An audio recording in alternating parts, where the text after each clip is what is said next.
Bonjour tout le monde et merci d'avoir accepté cette invitation, pour ce webinaire qui va débuter.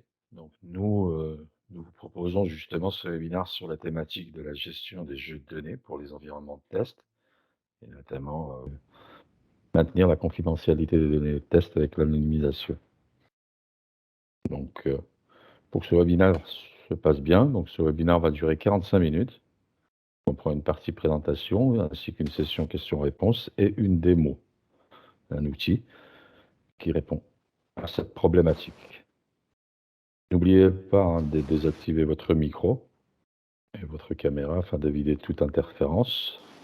Si vous souhaitez intervenir après personne lors de la session Q&A, n'hésitez pas à cliquer sur l'icône, lever la main. Un replay sera mis en ligne après la session de ce jour. Donc on vous enverra le lien et chaque intervenant reste à votre disposition après le webinaire pour toute question. Donc je me présente, je suis Abderrazak Damani, directeur du pôle conseil au sein du groupe Acial Qcentris. Je vais laisser se présenter les intervenants de ce webinaire.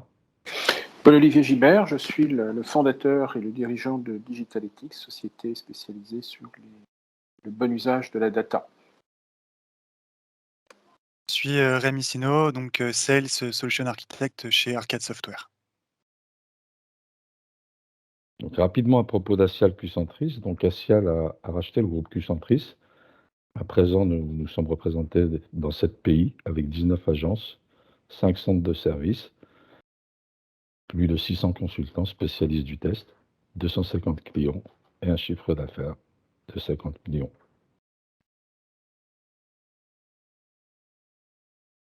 Digitalytics étant, comme je l'ai dit tout à l'heure, une entreprise de la donnée. Notre spécificité, c'est d'avoir une approche de la data dans ses différentes dimensions, qu'elles soient informatiques, mathématiques, ce qui permet de faire de la data science, et socio-économique, c'est-à-dire que la data est la représentation d'objets ou de choses existantes par ailleurs, et donc il faut tenir compte de cet élément.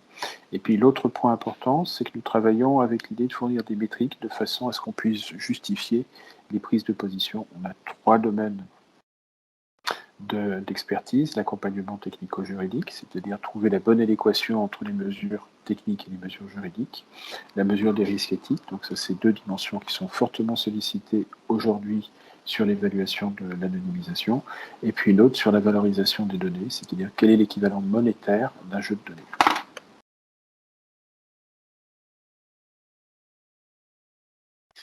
Et pour moi, donc, je fais partie du coup de Arcade Software, qui est un éditeur de logiciels français, qui a plus de 30 ans d'existence et qui a commencé dans la partie legacy pour la modernisation de tout ce qui est AS400. Et aujourd'hui, moi, je vais vous présenter plus particulièrement la solution d'Auto-Anonymizer, qui a été développée pour un de nos clients dans le cadre d'un audit de rachat. Donc le client qui a été BPCE anciennement et qui est parti maintenant de Natixis, Natixis BPCE, pardon. Et du coup, nous avons développé cette solution pour lui, donc d'Auto-Anonymizer, qui a été commercialisée en 2015. Donc ce que nous vous proposons, c'est une introduction, pour faire un rappel justement de ce besoin de jeu de données pour le métier du test. Ensuite, une anonymisation des données, le conseil de notre partenaire, la solution d'Auto-Anonymizer, et enfin, ce sera des échanges, questions-réponses, et on répondra à vos questions. Tout d'abord, en introduction, je voulais faire le point et introduire l'importance des données dans l'implémentation des tests. Donc, dans le processus fondamental des tests ISTQB, donc il y a une phase d'implémentation des tests qui sert à préparer les exécutions des tests et à valoriser les données. Il se trouve que le Comité français du test logiciel vient justement de publier une enquête, le résultat d'une enquête sur les pratiques logicielles. Donc cette enquête s'est déroulée d'octobre à janvier et elle complète les enquêtes qui ont déjà eu lieu en 2013, 2017, 2019. Donc c'est la dernière de 2021 qui a été publiée mi-janvier 2022. Cette enquête a rassemblé 720 réponses à des questions spécifiques, donc 720 plutôt un échantillon de 720 personnes qui travaillent dans le métier du test. Et l'ensemble de l'étude est téléchargeable au sein du site du CFTL. Mais pourquoi je parle de cette enquête? C'est surtout parce que les questions qui tournent sur le sujet que l'on évoque aujourd'hui, donc les environnements et les données de test, cette enquête montre que 50% des environnements et données de test sont très peu outillés. Ces environnements et données de test sont pourtant un point essentiel, comme je l'ai dit, lors de la phase d'implémentation, où on doit valoriser les données, donc de test, un jeu de données, proche, le plus proche possible, de la production. Donc, sans compter en plus qu'on est dans des projets qui vont fortement vers l'intégration continue et le DevOps, et donc l'agilité, qui nécessite donc d'avoir à la volée rapidement des jeux de données fiables.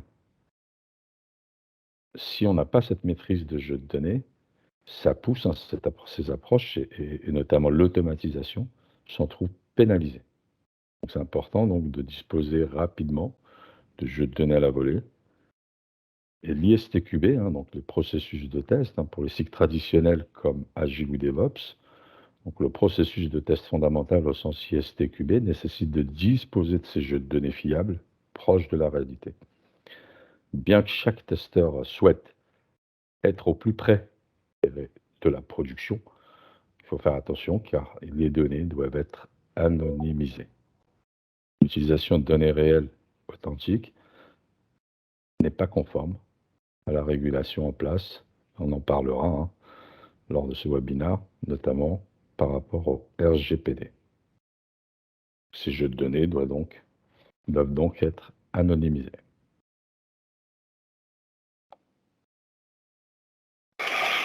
Bonjour, donc pour préparer les slides qui vont suivre et qui précisent un petit peu l'état de la réglementation et des bonnes pratiques dans ce domaine-là, donc nous nous sommes appuyés sur les différentes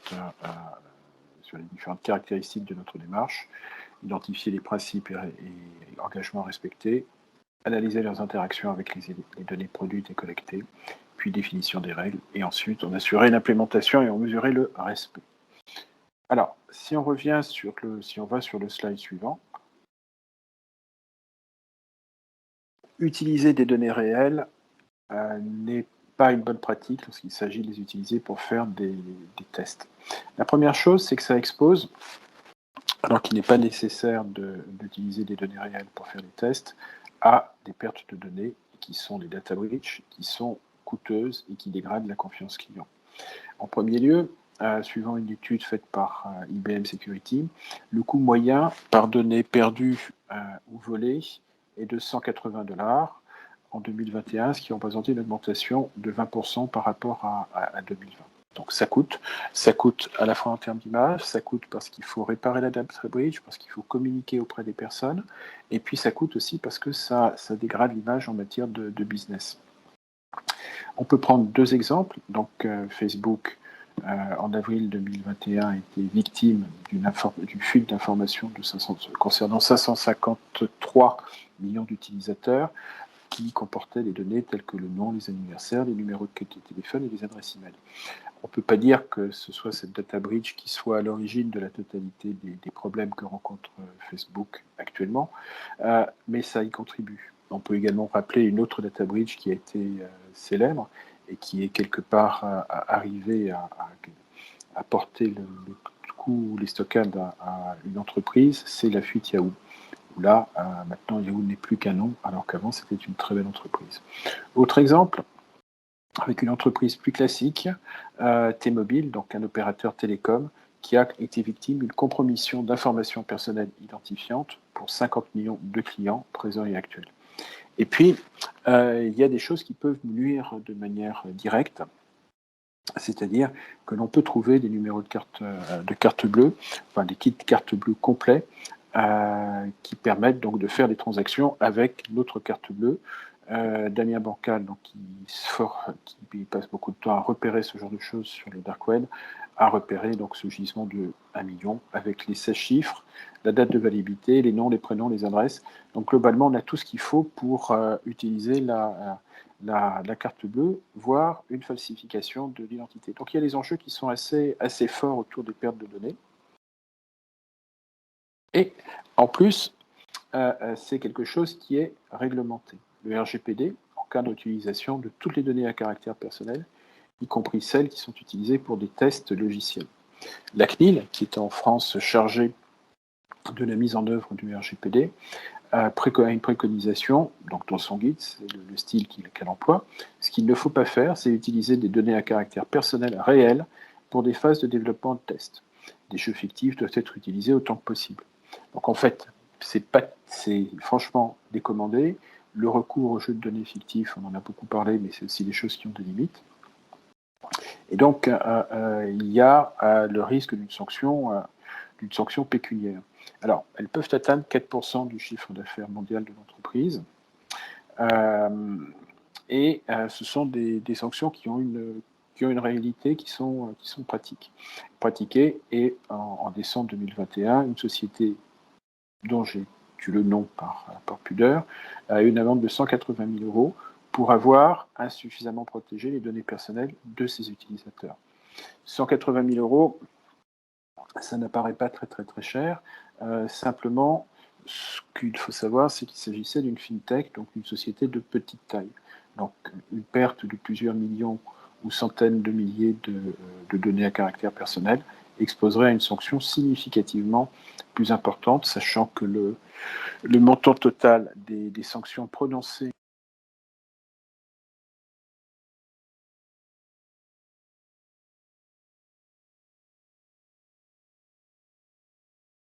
On ne vous entend plus, Paul-Olivier. Il faut juste On réactiver ne votre micro. m'entend plus, effectivement, mon micro Voilà. s'est désactivé. Est-ce que vous avez entendu, j'ai cessé de parler à partir de quand? Vous pouvez reprendre à la partie, juste vous spécifier le fait que c'était une entreprise du secteur fintech. D'accord, donc c'était une fintech, et donc 180 000 euros, c'est donc pour une TPE ou une PME, et que si jamais le même type de problème pouvait être rencontré dans une entreprise de plus grande taille, à une plus grande échelle, c'est sans doute plusieurs dizaines de fois ou voire une centaine de fois plus qui serait prononcé qui serait prononcé à titre de sanctions. Un certain nombre de grandes entreprises françaises ont connu des sanctions à plusieurs dizaines de millions d'euros. Donc c'est un risque qui est non négligeable. On peut peut-être passer au slide où on parle de choses positives, ce que l'on peut faire pour faire face à cette menace. Alors, ce qui est possible de faire, c'est de recourir à deux types de techniques, la désensibilisation des données et le recours à l'anonymisation. La désensibilisation des données, il s'agit de remplacer les données réelles dont l'utilisation malveillante pourrait nuire aux clients par des données qui en ont toutes les caractéristiques techniques, mais qui ne correspondent pas à un vrai numéro de carte bleue. Et cette désensibilisation se fait par transformation des données. Ensuite, on a les techniques d'anonymisation pour réduire le risque de réidentification des clients. Donc, dans le premier temps, il s'agit de masquer un certain nombre de données, de les transformer pour qu'elles ne correspondent pas à des données réelles. Et là, il s'agit d'aller un petit peu plus loin, puisqu'il faut appliquer des techniques pour réduire le risque de réidentification des clients. Qu'est-ce que c'est que le risque de réidentification des clients? C'est le fait que si on a des données internes, pseudo-anonymisées, c'est-à-dire qu'on a enlevé les identifiants directs, qu'on a enlevé un certain nombre d'éléments, on peut penser qu'à première lecture, on ne réidentifie pas la personne. Simplement, si quelqu'un a des sources externes, il peut faire le rapprochement entre ces sources externes et les sources internes et obtenir des éléments de réidentification. Et là, on peut passer au slide suivant. Et de déduire qu'une personne qui a... Non, il faut peut-être remonter encore un peu. Voilà. Et qui, dans l'exemple qui est dans cet exemple, permet de déduire qu'une personne a un cancer parce qu'il y a plusieurs éléments qui coïncident. Et donc, dans une certaine mesure, le recours aux techniques de désensibilisation des données réduit, mais ne fait pas disparaître le risque de réidentification. On peut passer au slide suivant. Alors, dans les deux cas, c'est une analyse, c'est une approche, c'est un processus qui suppose de travailler sur la compréhension du jeu de données pour savoir ce qu'il porte comme valeur, connaître le contexte, analyser les données, les besoins des utilisateurs finaux, application de techniques de désensibilisation et d'anonymisation, de façon à rendre le jeu utile et conforme, et puis vérifier la pertinence, vérification de la pertinence de ces données. Donc en fait, c'est un processus qui est à mettre en place, qui n'est pas forcément un processus très lourd, mais il y a une démarche à porter, et ce n'est pas un problème de baguette magique. Suivant. Et donc, quand on parle de baguette magique, on pense tout de suite à Data Analyzer. Donc Rémi va vous démontrer qu'il sait faire des choses merveilleuses. Merci beaucoup. Donc voici, avant de commencer ma présentation fonctionnelle et technique, un petit rappel de nos références Data Analyzer. Comme on peut le voir ici, on est présent dans de nombreux secteurs, plus particulièrement au niveau de l'assurance et de la santé, car c'est là où on va retrouver des données personnelles à caractère personnel et identifiantes dans ce genre de domaine-là. On en retrouve également aussi dans le secteur public, au niveau des ministères. Donc, on a comme client le ministère de la Solidarité et de la Santé, mais également le ministère des Armées. Alors, diapo suivante, s'il te plaît. Alors aujourd'hui, la problématique, c'est qu'on retrouve des données identifiantes et confidentielles utilisées en dehors du contexte sécurisé de la production. Dans des projets tels que les tests, le développement, la formation, l'outsourcing, l'ABI, mais également le droit à l'oubli. Notre solution, dans un premier temps, elle permet de détecter les données personnelles. J'en parlerai un peu plus profondément, on va dire, dans ma démonstration technique, grâce en fait à des règles de détection qu'on viendra paramétrer. Et dans un second temps, elle permet de désensibiliser les données en provenance de la production, donc pour les utilisateurs qui ne sont pas habilités à les utiliser, donc pour le test et la formation par exemple. Donc quelques caractéristiques de notre solution. Elle est source de données et SGPD agnostique. On fait de l'anonymisation qui est irréversible, mais on fait également de la pseudonymisation.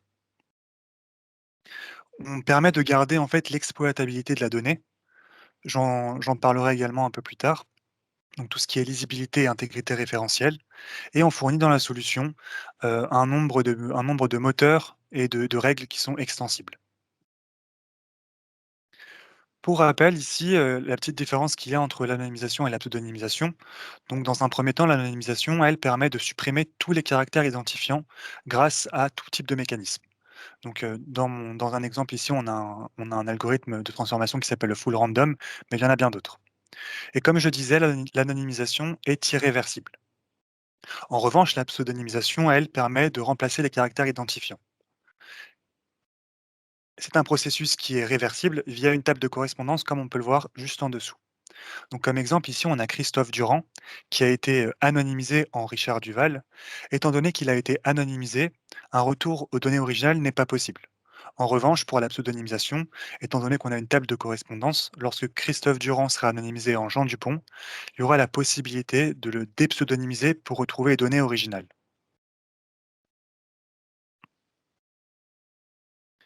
Ensuite, pour parler un peu de nos différenciateurs et de notre facteur clé de succès, c'est qu'on on a une technologie qui est basée sur l'homonymie et le cache.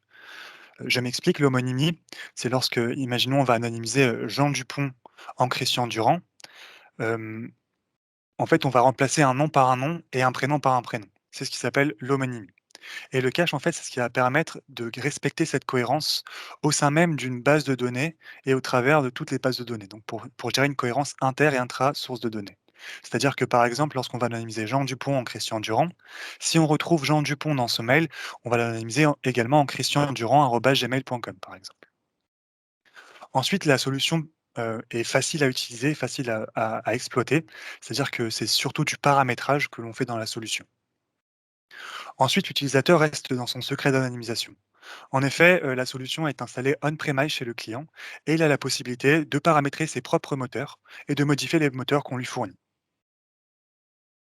Ensuite, l'anonymisation, comme je vous le disais, est transversale et cohérente. C'est-à-dire qu'on peut anonymiser plusieurs types de bases de données, voire même des fichiers plats. Comme je disais aussi, juste avant, la solution permet aussi d'effectuer de la recherche de données identifiantes automatisées au travers des règles de détection.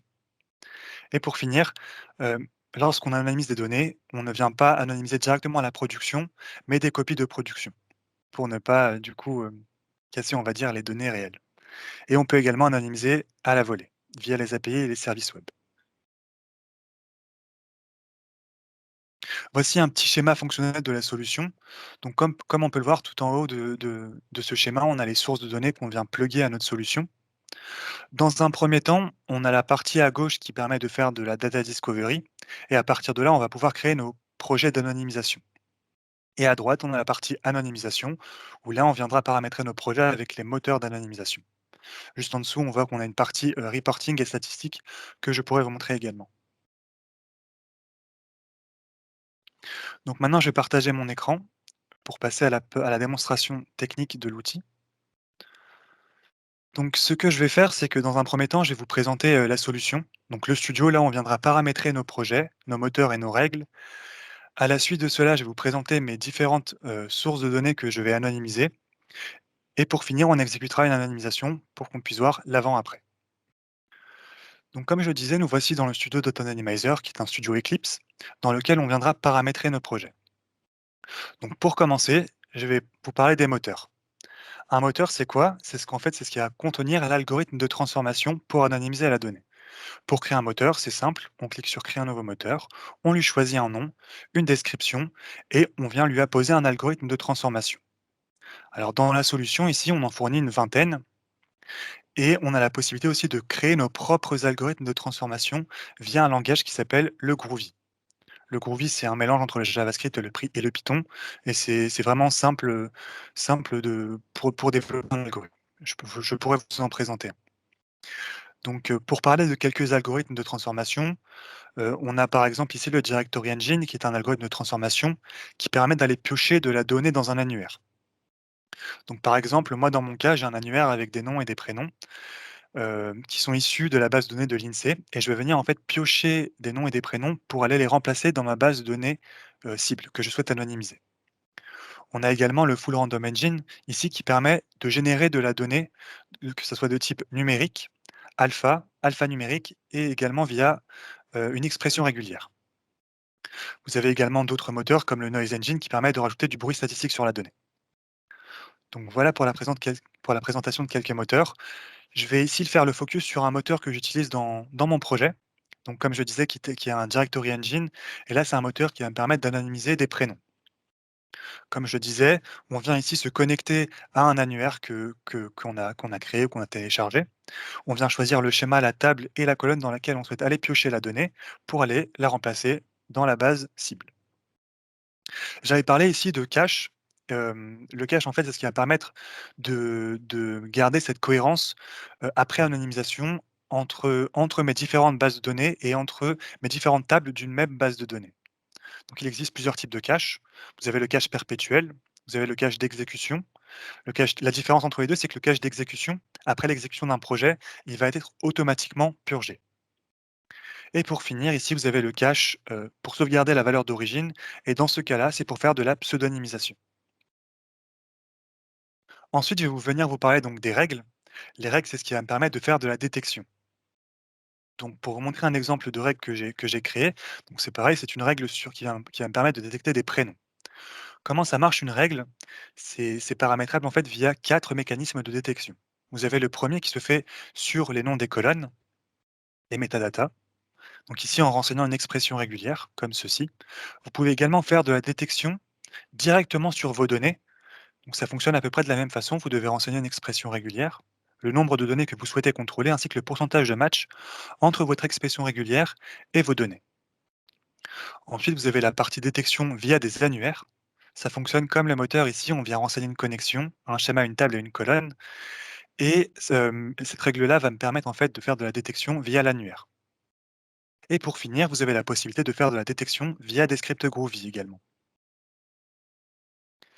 Après avoir créé toutes les règles dont vous souhaitez utiliser pour faire de la détection, on va venir en fait créer un jeu de règles. Donc le jeu de règles, c'est ce qui va contenir toutes les règles de détection que je souhaite utiliser pour détecter des données dans ma base de données. Donc par exemple, ici, mon jeu de règles contient plusieurs règles, notamment sur les données mobiles, la date de naissance, le numéro de téléphone, l'IBAN, le mail, le numéro de sécurité sociale, et cetera. À partir de là, je vais pouvoir, lancer une détection. Donc je vais dans détection, je clique juste ici sur, lancer une détection. Je viens choisir mon jeu de règles que je vous ai présenté, donc mon jeu de règles démo. Mon type de projet, il s'agit d'une base de données. Je viens renseigner la connexion, une connexion MySQL et le schéma. Donc là, comme on peut le voir, la détection se lance. Et évidemment, c'est comme pour les moteurs, les règles, vous avez la possibilité de créer aussi tout type de règles que vous souhaitez. On en fournit bien évidemment dans la solution, mais vous pouvez créer vos règles, qu'elles soient de type métier ou réglementaire. Donc là, je viens d'ouvrir mon résultat de détection. Et comme on peut le voir ici, on a différentes colonnes où on peut retrouver la règle, la colonne, la table et le schéma. Donc, je vais expliquer. Donc, comme on peut le voir ici, la règle IBAN m'a permis de détecter la colonne IBAN dans ma table compte dans mon schéma démo, grâce à deux types de mécanismes de détection. Ici, comme on peut le voir, ça m'a permis de détecter grâce au mécanisme sur les field names, donc sur les métadatas, mais également grâce à l'expression régulière sur les données directement. Ici, j'ai la possibilité d'obtenir des échantillons afin d'être sur des vrais positifs. Comme on peut le voir ici, il s'agit bien d'IBAN, donc je peux conserver cette règle-là et ce champ-là dans mon projet. À partir de ce résultat de détection, comme je vous le disais, j'ai la possibilité de créer mon projet en cliquant juste ici. Ce qu'on conseille en général, c'est de désélectionner tous les champs et de venir choisir les champs dont on a besoin pour notre anonymisation. Dans mon cas, par exemple, ça serait l'IBAN, l'adresse, le champ Facebook, le numéro de sécurité sociale.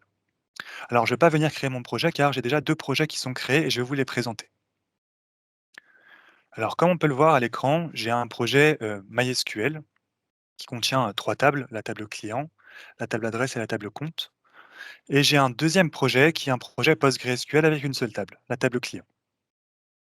Alors, avant d'exécuter mon projet, je vais vous présenter, comme je vous le disais, mes bases de données.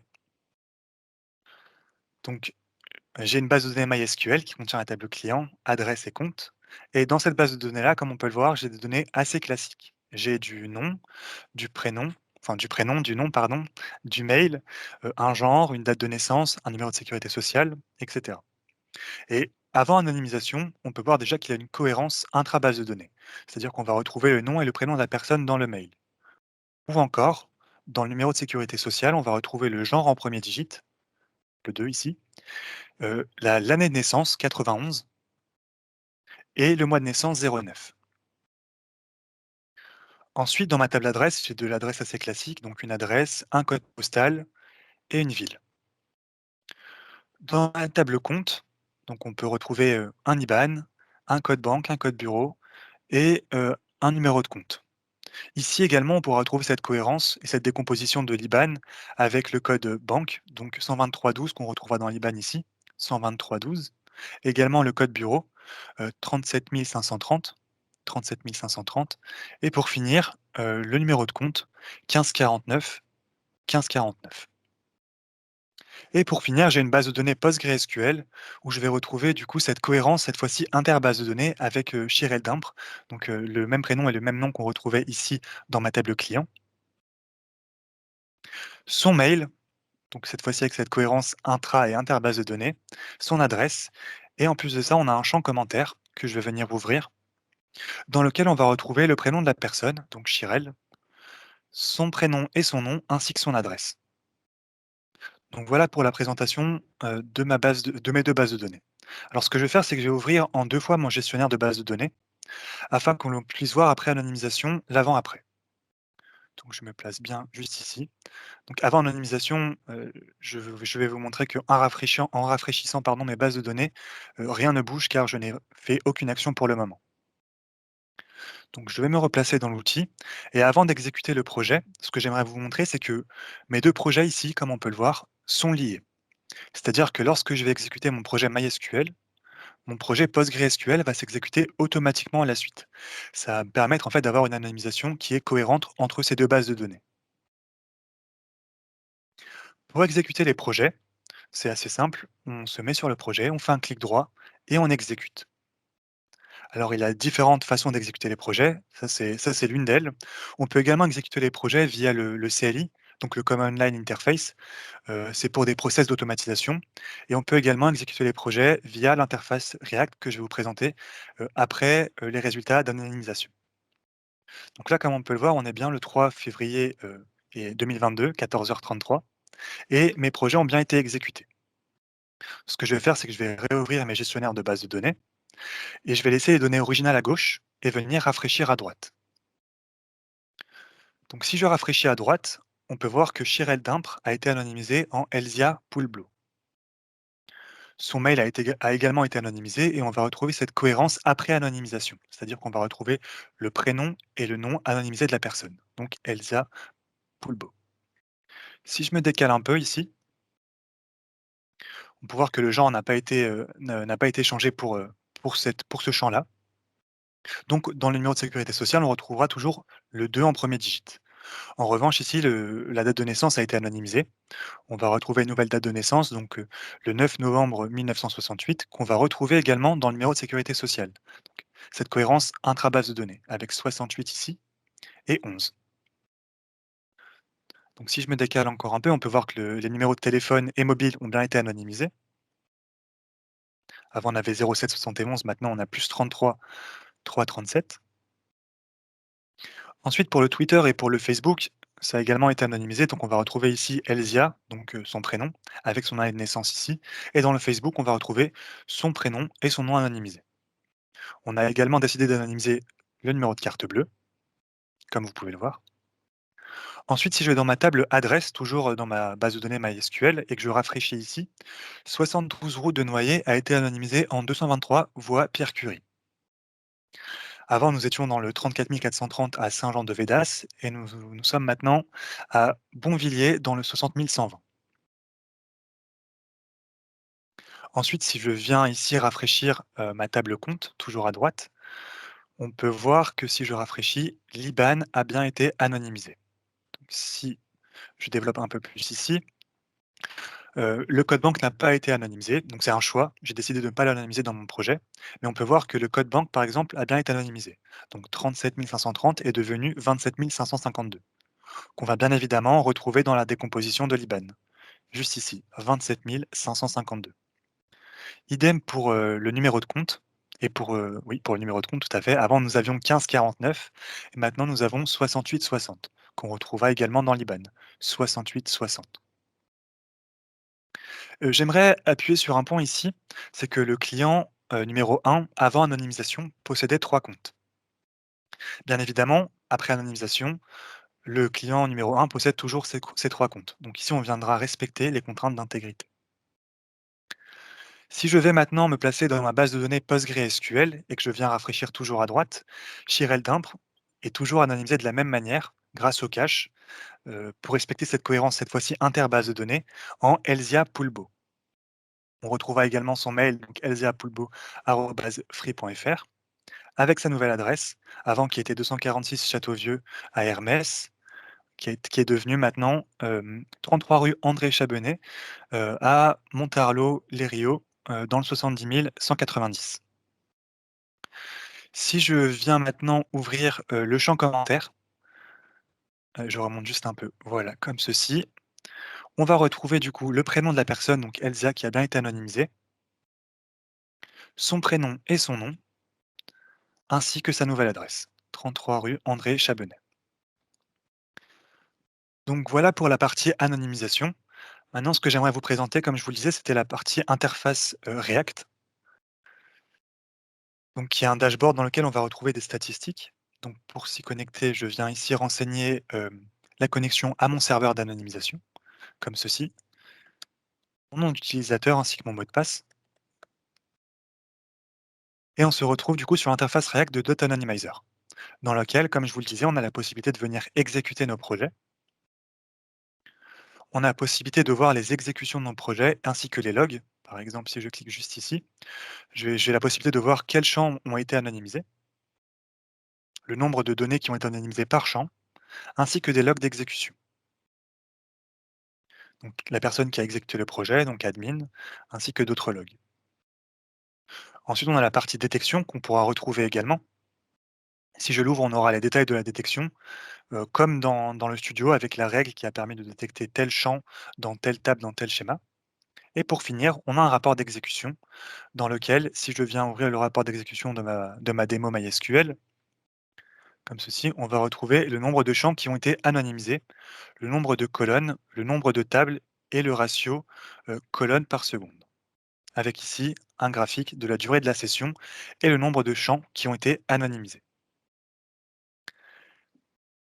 Merci. On en est aux questions. On va traiter les questions avec Micheline. Alors, déjà, il y avait 2 premières questions, pour, justement nos participants, qui ne sont pas forcément dans le domaine du test. Première question pour Abderrazak: est-ce que tu peux bien préciser, ce que tu entends justement sur le test logiciel et vraiment l'importance aussi, Ouais. de l'anonymisation pour le test?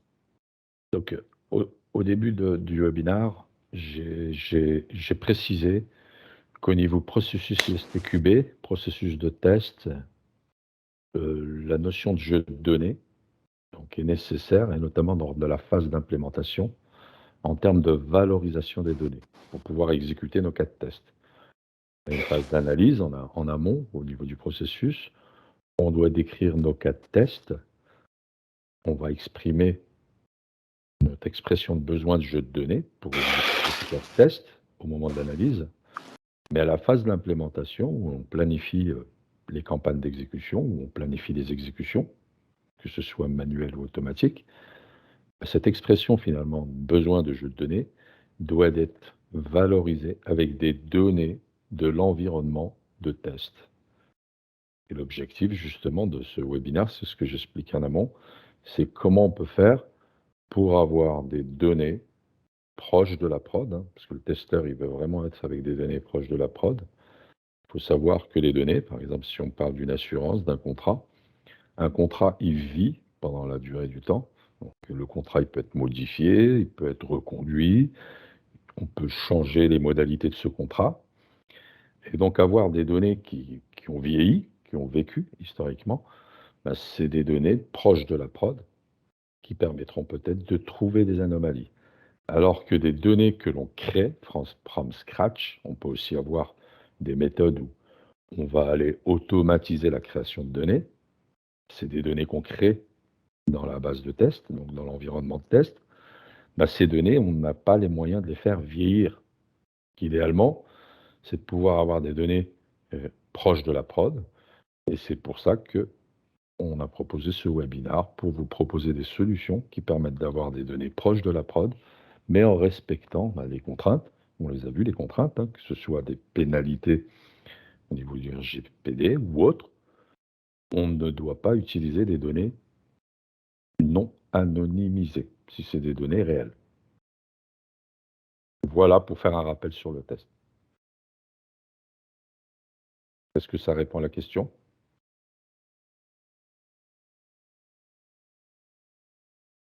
Oui, Daniel, vous pouvez prendre la parole. Moi, je suis un petit peu sur certains vocabulaires liés à l'informatique.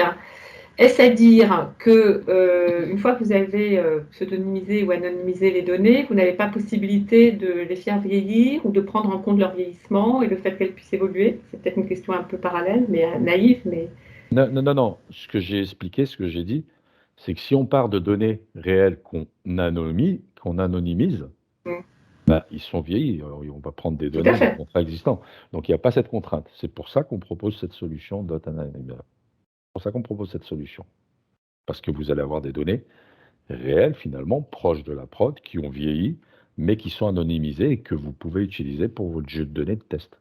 D'accord. Là encore, j'ai une question de précision de terme. Qu'est-ce qu'on appelle proche de la preuve? Qu'est-ce que vous appelez la preuve du test, la donnée proche de la preuve? Excusez-moi, Ah, je suis la seule à être un peu béotienne, mais non, non, il n'y a pas de souci, je vais préciser. rapidement, sinon, c'est pas Ouais, grave. non, c'est rapidement. En général, quand on fait un projet, on a différents environnements, un environnement de développement, un environnement de test et un environnement de production.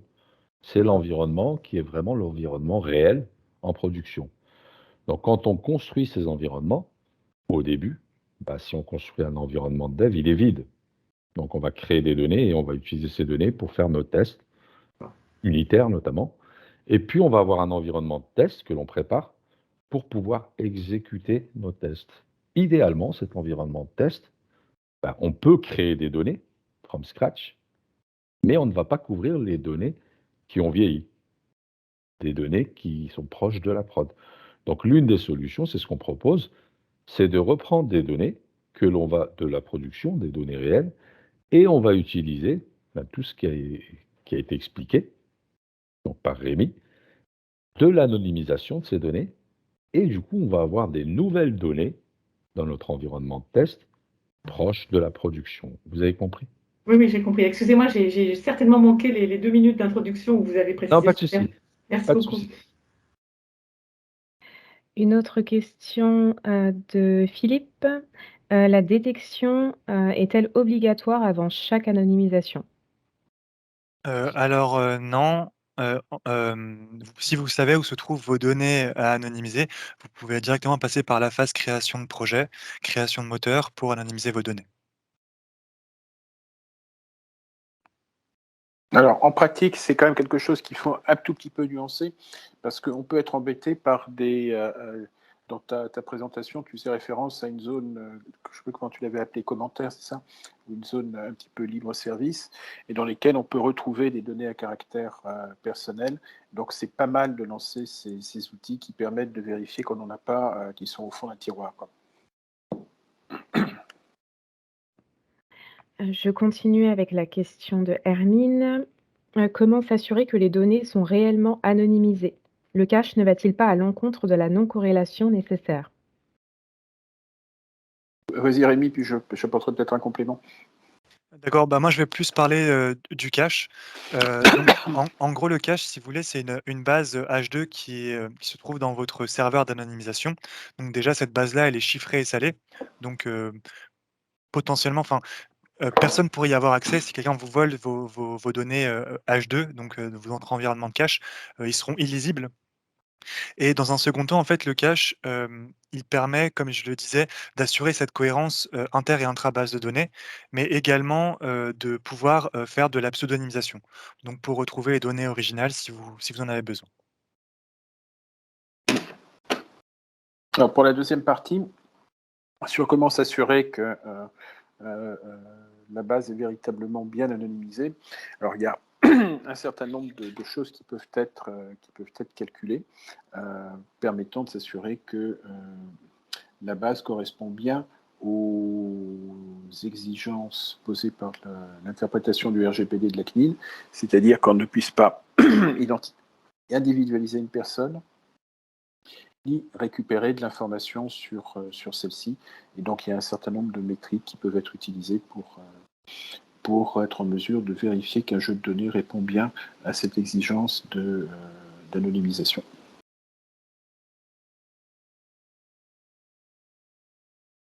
Donc, c'est l'application d'outils de calcul qui sont quelque part agnostiques par rapport à l'algorithme et à l'outil qui les a appliqués. Ça répond à votre question, Hermine?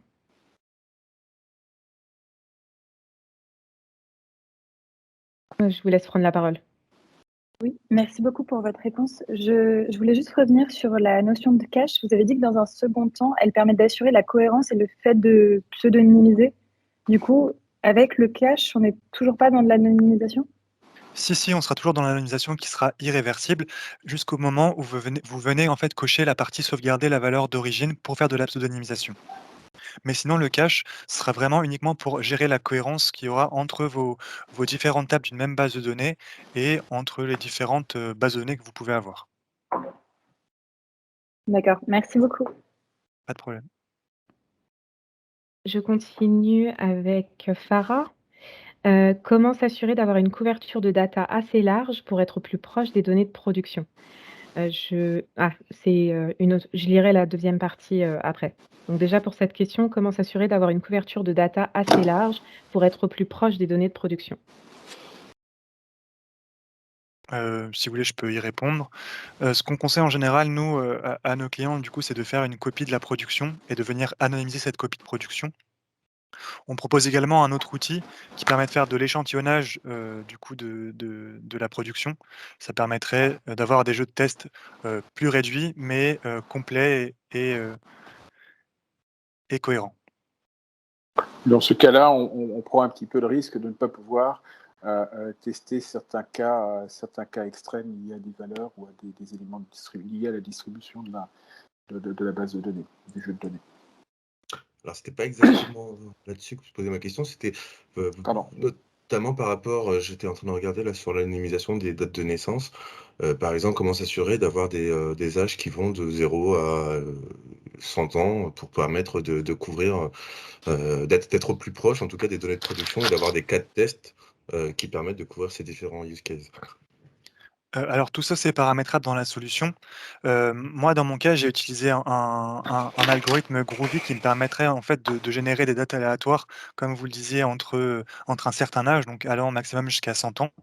Après, tout est paramétrable dans la solution. Vous avez des moteurs qui permettent justement de gérer ces dates. Donc vous pouvez créer des moteurs qui gèrent les dates de naissance. Et c'est vraiment votre choix d'anonymisation après. D'accord. Mais c'est paramétrable. Alors là, j'ai pris un exemple simple avec l'âge, mais c'est vrai qu'après, derrière, ça peut tirer d'autres problématiques sur d'autres typologies de données, où il faut apporter une cohérence entre l'adresse, le pays, ou ce genre de choses, où là, on peut tirer un peu plus la complexité. Puisque l'âge, effectivement, on peut avoir des bornes supérieures et inférieures pour cadrer l'âge, mais sur d'autres problématiques peut-être un peu plus...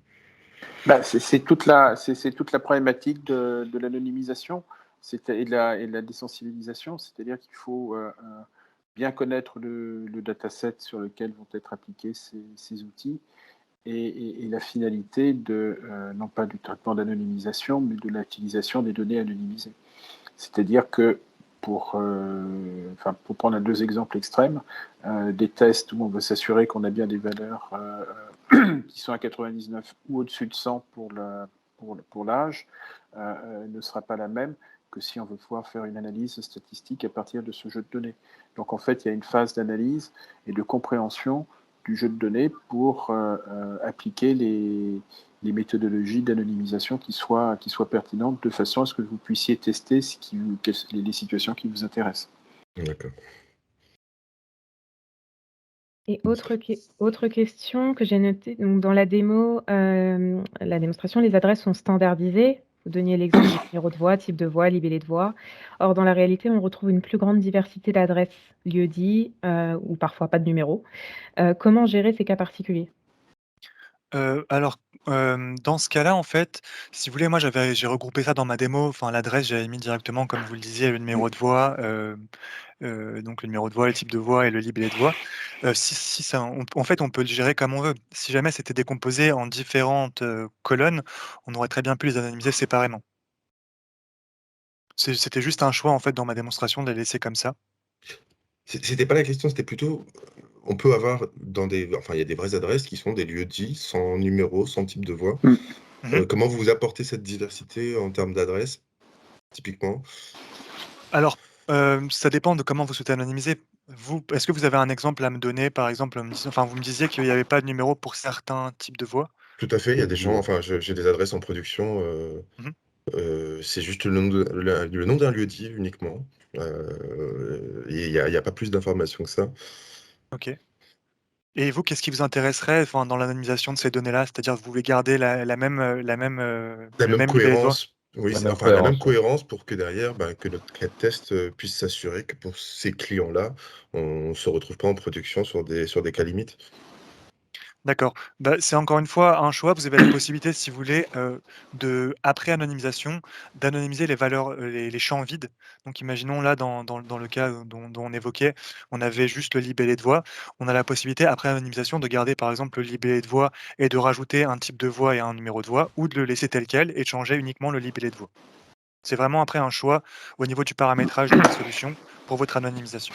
Et ça, c'est aussi une réflexion sur euh, Les valeurs extrêmes. Enfin, sur si on a... absolument, c'est Oui. la problématique des valeurs extrêmes, des valeurs atypiques. Ouais.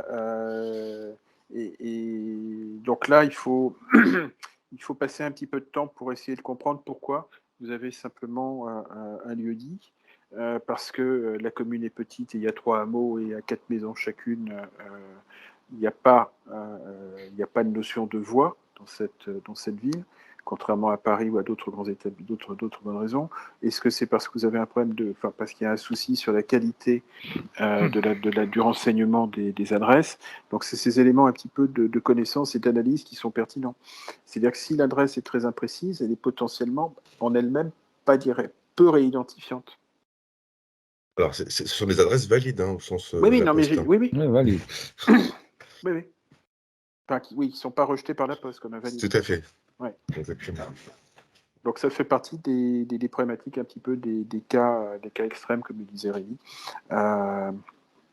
Où là, il faut savoir si ce sont des choses qui vous intéressent par rapport à ce que vous voulez tester, ou si ce sont des choses qu'on peut éventuellement négliger. Donc ça veut dire qu'il y a bien une phase, donc si je résume un peu, de travail en amont sur Oui. ce que vous voulez conserver comme données, qui sont réalistes et qui correspondent à votre jeu de données pour représenter exactement l'ensemble des configurations possibles. Exactement. Avant de mettre en place. Oui, c'est surtout ça en fait. C'est surtout toute la partie identification en amont qui permet de bien comprendre ce qu'on va vouloir anonymiser et la manière dont on va vouloir l'anonymiser. Très bien. Exactement. C'est pas un outil magique, il faut quand même un travail en amont. Exactement. Il y a un travail de mapping, de reconnaissance, de reconnaissance. Oui, de reconnaissance et d'exploration du jeu de données, si on veut appliquer de manière pertinente les outils d'anonymisation et les algorithmes de Rémi. Très bien, merci. Je vais continuer avec les 2 dernières questions. Celle de Philippe. Pouvez-vous réexpliquer comment on choisit par quoi les données sont remplacées? On vient d'y répondre, je pense. Parti. C'est ça, tu Rémi? Je peux compléter un peu. Vas-y. En gros, c'est avec les moteurs, en fait, on vient choisir les algorithmes de transformation qu'on souhaite appliquer. J'en avais présenté quelques-uns. Il y avait par exemple le Noise Engine. C'est un algorithme de transformation en fait qui permet de venir rajouter du bruit statistique sur la donnée. Vous en avez d'autres. Vous avez le moteur de discrétisation qui permet de faire de la généralisation. Donc, par exemple, on avait une date de naissance et on veut simplement obtenir l'âge de la personne, par exemple. Ça, c'est une manière de choisir les algorithmes de transformation pour nos moteurs. Je ne sais pas si je réponds à votre question. Philippe?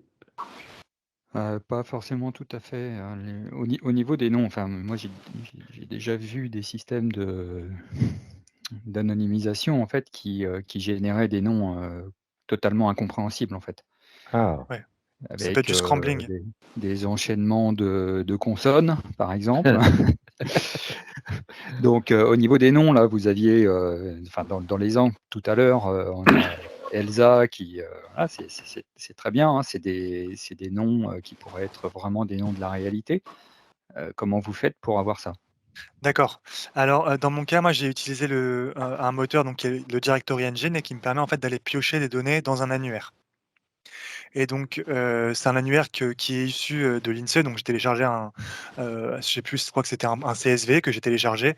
Et en fait, je m'y connecte au travers de ma solution pour l'utiliser en tant qu'annuaire. Et en gros, D'accord. Donc ça veut dire vous piocher. vous retrouvez avec des noms réels, en fait, quand même? C'est ça, tout à fait. Mais c'est anonymisé du coup. Chirel Dimpre ne sera plus Chirel Dimpre. Ce sera quelqu'un d'autre, qui n'existe pas forcément. Parce que ça va être une combinaison d'un nom et d'un prénom issus de 2 annuaires différents.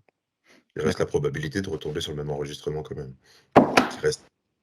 Qui reste minime, mais qui voire est possible quand même. inexistant. Parce que si vous voulez, en fait, après, on a d'autres, on avait d'autres champs pour réidentifier cette personne-là, avec d'autres champs qui ont été anonymisés, tels que la date de naissance, l'adresse ou encore le numéro de sécurité sociale. Je pense que c'est difficile de retomber sur une personne existante. Oui. Alors, en sens inverse, et pour compléter ça, si on s'appelle Pierre Dupont, la probabilité que l'on ne soit pas seul à porter ce nom, donc qu'on soit difficile à isoler, est assez forte. Donc on est dans une problématique qui est un petit peu du même style avec les techniques d'anonymisation appliquées par Rémi, et effectivement c'est plus convivial que les noms composés d'assemblage de consonnes.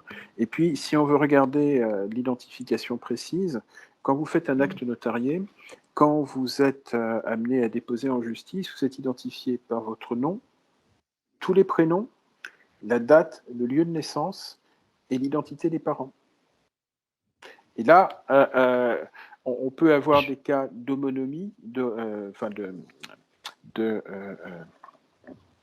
peut avoir des coïncidences, mais qu'on réussisse à avoir la concordance de tous ces éléments. Et là, on est, à mon avis, dans le statistiquement impossible. Est-ce que là, ça répond à votre question? Oui.